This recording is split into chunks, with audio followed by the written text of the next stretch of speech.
Nighty Show on OTB Sports. In association with Guinness, #NeverSettle. Drink responsibly, visit drinkaware.ie. Hello and welcome to the show. This series is brought to you in association with Guinness. They are the proud partner of the Irish rugby team. I'm Valerie Wheeler and today we will be joined by Irish rugby legend Sophie Spence. Sophie, welcome to the show. Thanks very much for having us. Sophie, it's wonderful that you are here today and you've had so many accomplishments and achievements in rugby, but we must say that netball was your first love. Yeah, I only took up rugby when I was 21. So, in terms of sports-wise, growing up, it was netball, rounders, anything I could do, athletics. So, rugby was something kind of later in uni life, really. How did it come about? Was it that you went into college and you wanted to join something new? So I did my degree at Teesside University and I was still playing netball, and it was only when I stayed on to do my masters, one of my friends who actually did judo at the time, we went to the Freshers Fair even though we weren't freshers, and she said, look, will you try something new with me?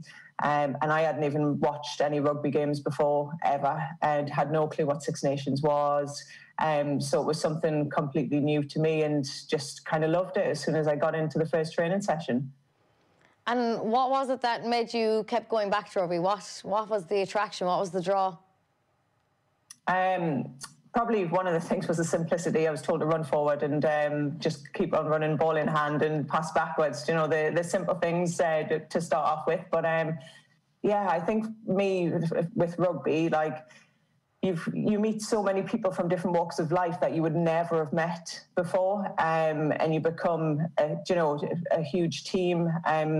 Build so many friendships, and it's just a group of people that it's insane, that kind of a group of misfits almost that just matched together to make this awesome team. So that was something that was really good and kept me involved.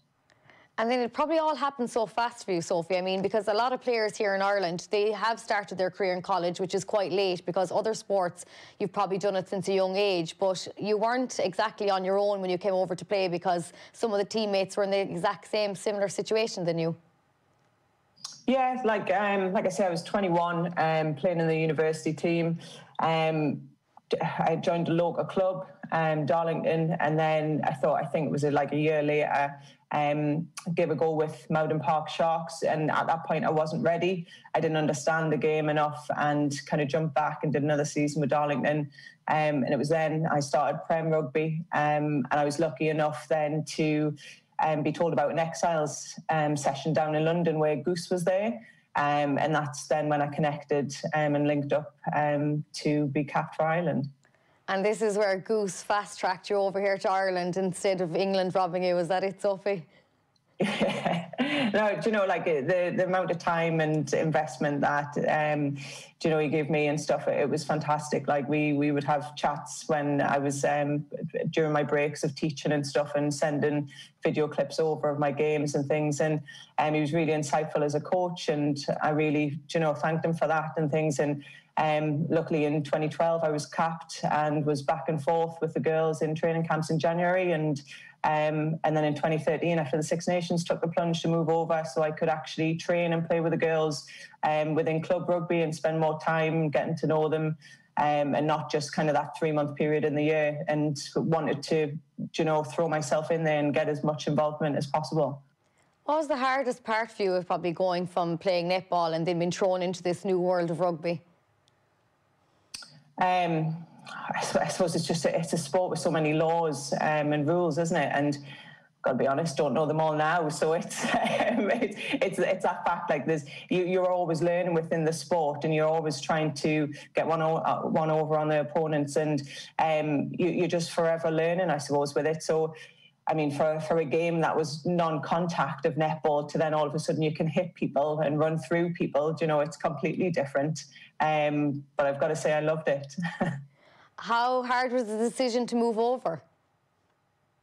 And that was pretty simple, to be honest, because I spent 2012 and 2013 going for Six Nations and then jumping into playing sevens for 2 years. And it was difficult trying to balance it, flying on a Friday evening back on a Sunday in camps, and then you're away with sevens and things, and then trying to teach as well. So I was lucky at that time. I was still living at home with my mum, and she was doing my washing, preparing my meals, and if I hadn't had her support, it wouldn't have been doable. So it was a pretty easy decision to move over, and you know, just for training and getting time with the girls, like I said, gym sessions, you know, pitch sessions, and yeah, just wanting to immerse myself really in it. I mean, you upped and moved your life. I mean, financially, it probably wasn't easy for you either, Sophie, to up and move your life for a career that you're probably like, I'm not getting paid to do this. Yeah, I suppose I'm someone who can be quite spontaneous, and if I want something, I'll just go and do it. Maybe a bit too reactive sometimes, but I suppose I was living off the buzz. It was exciting as well. You know, 2013, we just won the Grand Slam, and it was an exciting time to be involved. And I suppose it was looking forward to 2014 World Cup, and what better way to prepare to be with the team and you know, get as much time as possible. So yeah, difficult in terms of financials. You know, financial side of things. I just left a teaching job and moved over without a job in place. So, you know, I was sending CVs out. I had people who were helping me in terms of, you know, linking with schools and things like that. But I managed to get a job with Leinster as my first position there for a year. Yeah, it was great, and we're delighted you did move over. But take us back to your debut, February 2012. What was that like for you, putting on the green jersey? Yeah, it's a bit of a crazy one because my first cap was against Wales. Well, the match got called off at half time, so yeah, it was a bit of a mad one, and that had to be replayed because the pitch started to freeze over. But yeah, it's just I remember someone saying to me, you know, you'll not understand the feeling of what it's like to play an international game until you're in the pitch. You'll be fatigued. You'll have cramp in your calves. And it's kind of one of those, you just ride in the buzz, you're listening and taking everything in, you know, kind of in awe of all these players that you're playing with, about to step on the pitch with, and kind of the moment to go on field and there's a crowd there, and, you know, like feeling the wave of what it's actually like to ready to play international rugby. And, you know, what better way to do it with a captain like Fiona Coughlin, who's ready to take it to battle. So, yeah, exciting times it was. Did the family witness the debut, or was it possible? Were they around? So my mum lives in Newcastle, but she would fly over to stay at my granny's in Lisbon, and she'd come down on the bus with my auntie and things. So she was at every match, or most matches that she could get to. If it wasn't my auntie coming down with her, she'd be bringing friends over as well from home. So, yeah. Brilliant. And how did you find moving to Ireland? The Irish can be quite, you know, full of crack and a lot of messers. Did you grow up around much Irishness? Yeah, like I'd be spending all my school holidays and things over at my granny's and things. So Easter, summer holidays, Christmas, we'd be over back and forth. And like I say, I've got family still in Lisbon. It's just me and my mum who are over this side. And yeah, like, to be honest, it was just something like the time was right. And if there was a job opportunity after I finished my career, I would still be there, you know? So it's one thing, I automatically loved it. And to be in Dublin and be in the huge city where there's something that you can do all the time. And yeah, just fitted in really easily. And a lot of people probably asked you the question about what made you represent Ireland and not stay where you were?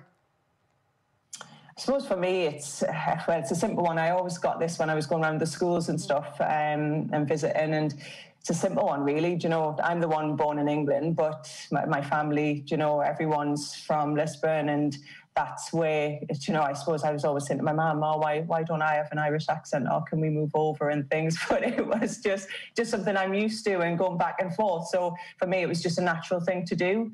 I mean, I've got to be completely honest, I didn't even know there was international rugby, but, you know, as I was starting. So it wasn't something that I kind of had in the future of playing international rugby. But when I got the opportunity, that's where I was going to. And I mean, a year after your debut then, and you're winning the Six Nations, I mean, that's the stuff that dreams are made of, Sophie. You came at the right time. Yeah, crazy. And, you know, it's to be surrounded by those girls who, you know, have such high knowledge and experience of the game and, you know, created this positive team along with the management. You know, it was just, I suppose, the right moment, the right time, the right people, building on something that's been going on for a long, long time of the people who've been there before, you know, and I suppose the platform was there and it was just time for it to happen. And, you know, we were successful. What is a fond memory of the Six Nations campaign that year? I mean, I know you were winning, but is there anything that stands out for you the most that you're like, I'll never forget that moment? I suppose the game against Italy, you know, the conditions that we played in, it was snowing, it was cold. You know, it wasn't the best game of rugby, but to just look around us, like on that sandy pitch and just see the support, the flags that were there with all our names on them, and you know what it meant to the supporters who travelled far and wide to come and watch us. It was just insane, that feeling that actually, you know, people are there supporting us, people get why we do it, that they're a part of the journey. And I suppose it was the start of where female rugby was about to expand, you know, and I think that's the biggest memory for me, just looking out in the crowd and seeing what it meant to every single person there. Yeah, it did mean a lot, and there was so much hype around it, and it's great that hopefully we'll continue that hype around the Six Nations for years to come as well. But for you yourself, how did you find the difference between the AIL here and maybe the English club rugby? Was there a massive difference? I found it different at the time. I mean, I suppose, I think at the time there was probably about 8 to 10 Premiership teams. I mean, because I was playing with Mountain Park Sharks, they were based in Darlington, and so more or less every second week we were travelling to London to play, so which was kind of heavy going. But the level at the time for me, I thought, was higher than the AIL, and I suppose the players that I was playing with, English players, Kiwi players, you know, and playing against. So you had so many players from around the world coming to play into this league. And I suppose because I was very new, very raw to the sport, I was kind of absorbing everything like a sponge. And I suppose, yeah, there was a different level at that time. And I suppose it probably still is in terms of the investment of where the game is within England as well. And for you, I know that because you're involved in both as well, I know that things moved quite fast for you, and you're probably a prime example of someone starting so late in a rugby career but still doing so amazing. The awards came flooding in, you know, the wins kept flooding in. You were nominated for Sports Person of the Year on papers, on TV. How did you find all that? Yeah, it's kind of a strange one, really, because I suppose so young into the sport, and I think the biggest thing for me is that would never have happened without the teammates around me. So for me, it was about that. It was about the team, because within a team sport, there's no individuals, you know, and I suppose I wouldn't be able to showcase what I could do within the game without everyone else doing their job. So, yeah, it was, I don't know, almost quite embarrassing, really, because I'm very, very new to it. So it's quite unbelievable. And I suppose you don't really reflect on things like that until you've finished your career as well. So, yeah, like it's totally down to the girls who played side by side with me, because it wouldn't have happened otherwise. Did you ever feel like maybe putting your name on those kind of lists for Sports Person of the Year, did it ever add pressure to your game or yourself personally? Did you ever feel that you took it on board a bit too much, or? No, because I suppose for me, like in terms of awards, that's not why you do it. You do it because you love it. You know, they're getting up at 5 o'clock in the morning and going to the gym and having a nap in the car so you can train again after work and things like that. You know, you do it because you're dedicated. You're professional in a way because you want to be part, you want to pull on that green jersey and you want to get that opportunity again. So for me, it was all about being with this team and enjoying the journey. And I think the pressure that we put on ourselves is to grow as players and grow as a team. It's obviously it's nice to get rewards at the end of it, but I think the intangible is more important than the tangible, definitely. You're quite a humble person, Sophie. I know we can tell that because you're pawning off the awards and all these amazing accolades for you that you've received. But for you, maybe what's been your proudest moment to date, or your rugby career? Is there anything that stands out the most for you? I think probably the 2014 World Cup, although Grand Slam, obviously fantastic, but I think just the effort that everyone put into 2014 and the self-belief that every single player had, I think for me was a personal, real positive experience, you know, to be the first Irish team to beat New Zealand and be able to be involved in that. But the training process of that we went through to get to that and achieve that, like that is just something else that I'll never forget, you know? Of course, and you are listening to Sophie Spence chatting here, and this series is brought to you in association with Guinness. They're the proud partner of the Irish rugby team. But Sophie, you've done so much more things on and off the pitch, but I know something that you are extremely proud of is that you set up your own academy. Can you tell us all about this, which is absolutely amazing? This is what we love to see. Yeah, oh God, I'm thinking, I'm bad with dates now. I think 2014, 5 years ago, before we went off to the World Cup, I set up Spence Rugby Academy. And because I'd been working with Leinster Rugby for a year, I also worked with them to set up the first School of Excellence for girls. So I think the boys program had been running for about 20 years at the time. So I said, well, let's do a girls' version. Do you know, why is it not being done? And for me, I thought, right, we need to get more girls on the ground. We need to get more girls involved within the game. Do you know, this is the time now. There's success within the game, and more people are watching. So, I set up a rugby academy, and the first year, obviously, it was a bit of a rocky start trying to get it off the ground. But the following year, I had sponsors such as Nissan and Irish Biltong who were backing me, and, you know, having camps with 100 girls involved at a time, and running ones for weekends, for weeks. And it was just so great to see so many girls be involved and want to actually play the sport, which, you know, has so many fantastic values that you can take in everyday life. And it's something that I'm itching to get back to once post-COVID times, you know. Yeah, and tell us what exactly is involved in the camp, what you do yourself. So you'd meet these young girls, kind of show them what they could achieve, how to play. Yeah, so we look at kind of 3 training sessions throughout the day. We'd talk about nutrition, what's it like to be a rugby player at that level.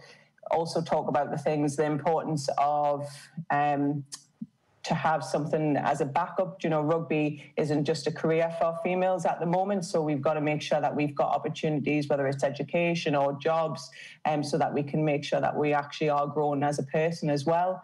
And then just any kind of open questions that they have, and it's just about, I suppose, building that team ethos throughout the day, throughout the week, whatever the program looks like.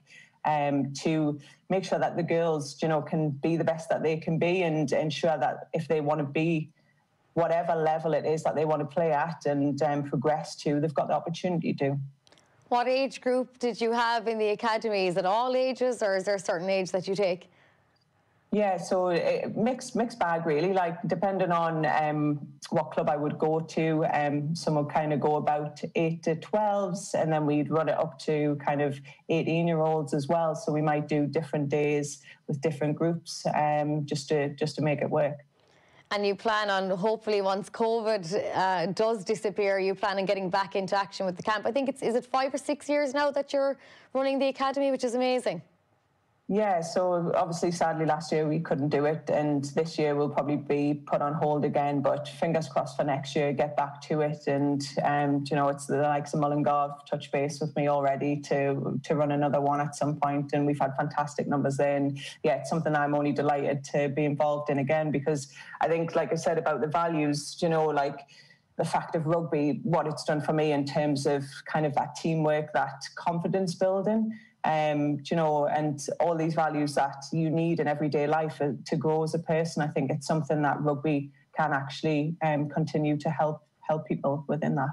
Definitely. I think it's something that we've spoken about so much over the last few weeks as well around the Women's Six Nations, you know, how the visibility, how important it is nowadays for young girls to see these players, they're on television, and for you yourself even having that camp adds to it. Yeah, 100%. And recently you decided to make the big move to Wales and take up a coaching role with the men's. How did you find it? It's obviously something very different. Yeah, I moved to Wales back in 2018 now, and my first rugby gig was, or is, should I say, we've had a little break now with COVID, but is with Penclaw's men's team, which I'm starting back this Saturday with them. So, yeah, very different. You know, senior men's team over here, they've never had a woman coach them before. So for me, it was kind of building those relationships and that level of respect between both parties. And I've got to say, like, the guys have been 100% fantastic. You know, they've listened, they've took on board the ideas of what I have about playing and the change in training and what we put on the field to make sure that we can perform. And they've been really reciprocal of that, and yeah, it's been fantastic. So we had a shortened season last year, but I'm excited to get back with them this weekend. Did you approach maybe training and coaching with them differently because they were men, or did you even bring that into the equation? For me, no. It's about having a look at what they're actually like as players, as individuals, in terms of skill sets, what they are like as a format on the pitch, and get a sense of that first. And yeah, it's completely different because we've got some guys who've come from a football background and are new to the sport as well. So quite similar to myself, you know, you're going, right, where are these guys at now? How can we build a team around this? And what's going to be our strengths, our areas of improvement for the season? And I suppose it's setting the bar at the right level so that we can improve throughout the season. And yeah, no, it's been a good kind of 8 months that I had with those guys. Brilliant, and you're back into action Saturday. I wish you all the best with that, which is absolutely going to be great. Everyone's delighted to get back out on the pitch. You must have missed it. Yeah, no, you know, it was a long old break, and I will be glad. So I'm hoping that they're going to be happy enough to be doing some a lot of running, really, actually, with us, and get ball in hand, and you know, just have a bit of fun. And I think that's going to be the important thing now for people. It's about having that social side of things, meeting people, enjoying the sport again, and not putting a lot of pressure on themselves. You know, just pick up the ball. You know, get around with mates and have fun first, and then we'll see what our plans are for the season. I'm sure they'll be delighted to hear that there's going to be plenty of running, especially after a couple of months off now. We've all had the COVID stone that we've all put on that we need to go running. With Sophie, it is great because, I mean, you're involved in so much, and then there's the World Rugby intern, you know, where it's a new initiative to increase the participation of women in high performance. And I just think, like, it's so valuable to have you, someone like you, in such a position. It's fantastic. I mean, for me, it's come to me a lot earlier than expected. You know, it's something I've wanted to continue, and I thought moving to Wales, it was going to be pretty difficult to try and get back into a position where I can actually move forward with rugby. And it was kind of starting from scratch, really. So this initiative is something, you know, that is going to be brilliant for the future for females who are transitioning out of rugby, or females who want to continue their coaching career. You know, it's a fantastic initiative to keep females within the game, but also give them that platform that they can experience the high level performance, which I suppose we're missing from players to jump into coaching. Yeah, so it's a fantastic initiative, you know, and I've really enjoyed being involved so far. What does it involve? I mean, what's your role in that position that you're going to try and get people into more high performance roles? So I suppose I joined the WRU in November as their intern. Just kind of going to 4 or 5 training sessions a week and being involved. Kind of started off looking at return to play players as part of my role, and doing many sessions with them. And as I've grown within the role, I've kind of spent more time looking at the scrum with the girls, and kind of fed a lot of information within that, and a lot of areas are around co-coaching, and for me that is, I suppose, a new piece. And I suppose it's about building relationships and building content that you can work together as a team within a coaching team. And I mean, this is the biggest coaching team I've been involved in, so it's a new thing, a new experience for me, but one that I've really, thoroughly enjoyed and gained so much experience from, and especially over the Six Nations, such a short window this year, and it's just kind of, your game's played, let's fix it, let's move on to the next one, and how we do that. So I suppose you're thrown in kind of at the deep end, really, to, I suppose, be involved in that. And I suppose for me, it's just, I've wanted to be involved as much as possible. So kind of 5-6 days a week, throw myself in there and just gaining as much experience as possible. And I suppose without this opportunity, I would never have had this, And how have you time for everything? I mean, you have a cafe as well that you need to be looking after, Sophie. How have you time for it all? You're part of the women's Welsh rugby team as well. I know it probably wasn't exactly the campaign that you wanted, but even for you to be involved must have been quite amazing. Yeah, you can see the bags under my eyes now. Well, the coffee shop's just opened full time this Monday, so I've kind of got off a flight on Saturday and jumped back into that on Monday. So I'll have a few months of downtime now. Probably jump back after the summer with the internship with the women. But yeah, it's been something that's been really good for me, especially this lockdown, because I suppose I've used it as more or less a full-time role, really, to jump in there and use the time to gain as much knowledge, like I've said, as possible, and throw myself into the experience and get to know the girls as players, and how we can help to grow them as players as well and leaders within the sport. So it's been really nice to be involved in all of it, to be able to develop through that as well. But I suppose in terms of rugby, that's been the beauty of the playing career. You've got to balance the work and the playing, and it's kind of the same for me at the minute. So at least I've had kind of that experience of doing that already. How did the Welsh gig come about for you? Was it something that you go looking for, or do they come looking for you? I suppose it was within this, they had a number of people that they were looking for, and during the summer I'd actually started the WRU's player to coach level 3, so I was on that, and kind of September time they'd mentioned that they're going to get an intern because they were already qualified for the World Cup. And then we had a couple of conversations, and they asked would I like to be involved, and of course I said yes. So yeah, it just kind of come out of the blue for me, really, with this. It was kind of fast, but it's an opportunity that I definitely couldn't turn down. And I know the World Cup's pushed out another year, but I suppose it's another year to grow as a coach and grow with the team. That's probably what you're going to look ahead at now, is the World Cup. You're probably going to get back in and try sort something out for that. Yeah, I suppose you've got to look at what's going to be ahead, the fact of autumn internationals and other Six Nations, and that gives more time to prepare as a team, and focus towards the World Cup then as well. That'll be the main aim. What is next for you as a goal in life? I mean, you've accomplished so much, Sophie. I mean, what's next for you? What's the dream? I suppose this now is something that is, like I said, fast-tracked, and to be back in the sport that I love, was something that I wanted to do moving over here.